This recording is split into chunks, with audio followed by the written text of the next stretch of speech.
In this video, I'm going to show you how you can teleport or TP on Hytale. So if you find the video helpful, don't forget to subscribe and like it. Just a quick reminder that you can use the creator code Academy on the Hytale store if you want to support the channel. So basically with this method, you can teleport to a friend, or you can also teleport to specific coordinates.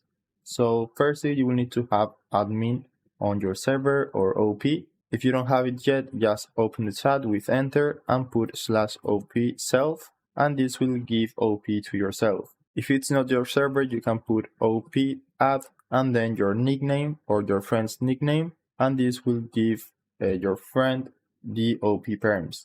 Now after that, you can just put /tp and your friend's name if you want to teleport to a friend, and this way you will be teleported to your friend. If you want to do it the other way around, so your friend will get teleported to your location, you can use /tp and put your nickname first and then your friend's nickname. And lastly, if you want to teleport to a specific coordinates, you can put /tp and the coordinates where you want to be teleported. So in my case, it seems like it was underground.